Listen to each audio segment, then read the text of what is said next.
Ever wonder what really goes on behind those shiny airport walls? It's not just overpriced coffee and moving walkways. Airports are full of secrets, some clever, some creepy, and a few downright shocking. But don't worry, we're pulling back the curtain. These are the 15 airport secrets airlines hope you never find out.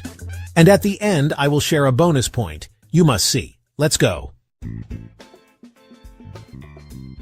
Picture this. You're late for your flight, your phone's dying, and you finally spot a free seat near security with a charging port. Perfect, right? Wrong. You just sat in a surveillance hotspot. Some airport seating areas are strategically placed to watch you. We're talking hidden cameras, built-in microphones, all silently collecting data while you scroll through Facebook. You think you're charging your phone, but you might be charging someone's Intel file instead. So if you're about to lose it over lost luggage, maybe don't rant next to the TSA kiosk. Big Brother might be listening. Ever notice how you suddenly slow down in the security line? No, it's not just your heavy carry-on, it's the carpet. Airports use something called cognitive friction. They switch the flooring from tile to soft carpet on purpose. Why? Because the change messes with your brain just enough to make you walk slower and calmer. It's subtle. But slower passengers are easier to control, screen, and move through checkpoints. It's not about comfort, it's behavioral design. So next time you shuffle across that plush hallway, remember, you're not just walking, you're being managed. You just cleared security. You're hot, tired, and your water bottle's empty. You spot a fountain and think, free hydration. Hold up, that fountain could be nastier than a gas station bathroom. Studies show many airport water fountains go weeks without a proper cleaning. We're talking mold, bacteria, biofilm, the works. And hundreds of travelers touch that button every single day. So if you're thirsty, buy the overpriced water. Yes, it's a ripoff, but at least it's not trying to infect you. Your immune system will thank you when you land. Think you're just another anonymous traveler in the crowd? Think again. Airport staff often get advance notice about certain passengers. VIPs, frequent flyers, and yes, people who've caused problems before. So if you once lost your cool at baggage claim, don't be shocked if you get a few extra glances next time. Flight attendants and gate agents aren't just there to smile. They're watching, assessing, and taking mental notes. It's not personal, it's protocol. But still, maybe save the meltdown for after the flight. You check your bag, wave it goodbye, and assume it's just going on a ride to the plane. But before it joins the pile of suitcases, your luggage goes on a solo high-tech mission. It passes through an explosive detection system with scanners powerful enough to make Superman blush. These machines inspect everything, not just what's visible, but what's inside your items too. And it happens fast. Advanced imaging, chemical sniffers, shape analysis, you name it. All before your bag even sees the conveyor belt. Don't worry, it's not judging your souvenir choices. It's just making sure your socks aren't hiding something dangerous. You get to the gate, it's packed, overhead bins are full, and somehow, you don't have a seat. Welcome to overbooking. The airline hustle they never really talk about. Airlines sell more tickets than there are seats on the plane. Why?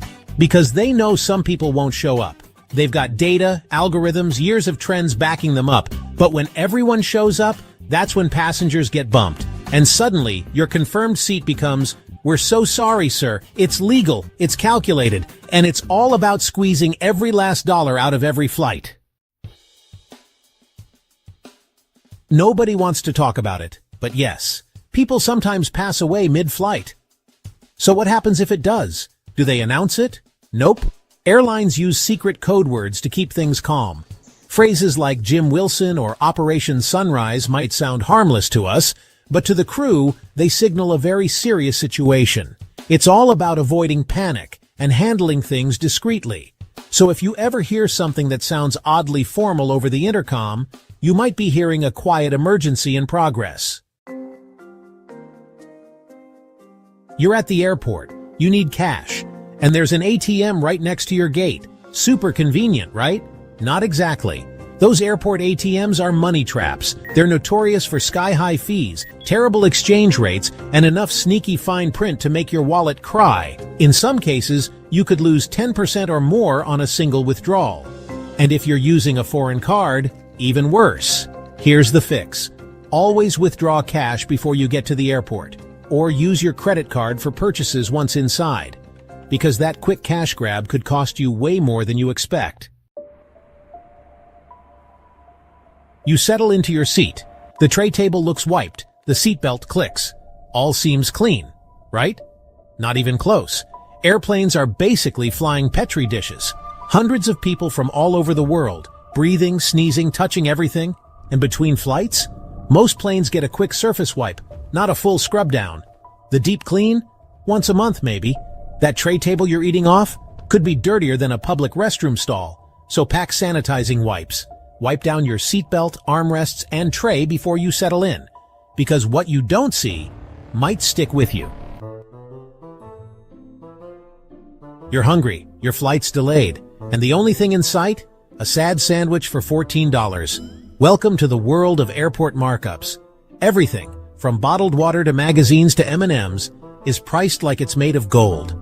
Even those cheesy souvenir shirts cost more than a week of groceries. Why? Because you're trapped.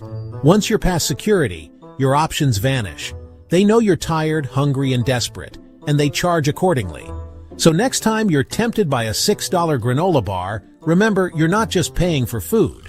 You're paying for the privilege of being stuck in an airport. Pack a snack. Your wallet will thank you. Ever wonder what happens to bags that never get claimed? They don't just sit in a dusty back room forever. Eventually, those lonely suitcases go to auction. Yes, really, airport auctions are a thing. After a certain amount of time, unclaimed luggage is sold off to the highest bidder. No one opens them first. No one checks what's inside. It's like a giant game of mystery box. You could end up with designer clothes, old flip-flops, or a taxidermy iguana. You never know. So if you ever check a bag, just remember, if it gets lost long enough, your suitcase might become someone else's surprise treasure. You've seen them. Those quiet airport lounges with plush chairs, free snacks, and peaceful vibes. You probably thought, must be nice, but that's not for me. Here's the secret. You don't need to be a millionaire or a frequent flyer elite. Many lounges offer day passes for a small fee, and some credit cards, even ones with no annual fee, include free access. You just have to know where to look. Instead of sitting by a noisy gate with a $5 coffee and nowhere to charge your phone, you could be sipping free cappuccino in a reclining chair. So next time you have a long layover, ask if your credit card or airline app unlocks a lounge. Because honestly, you do deserve a little peace before takeoff.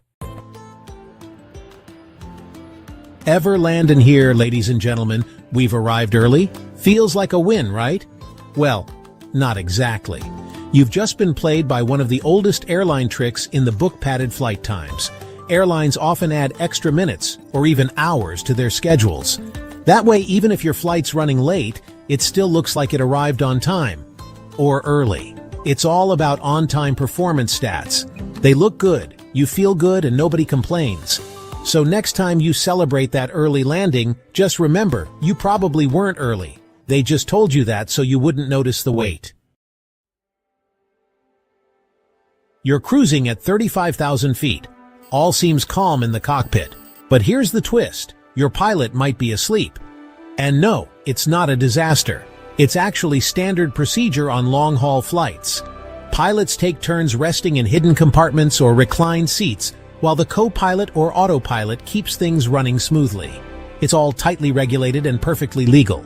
In fact, well-rested pilots make for safer flights. Would you rather have your captain sleep now or nod off during landing? So don't panic. If the pilot's napping, that just means they're doing their job right.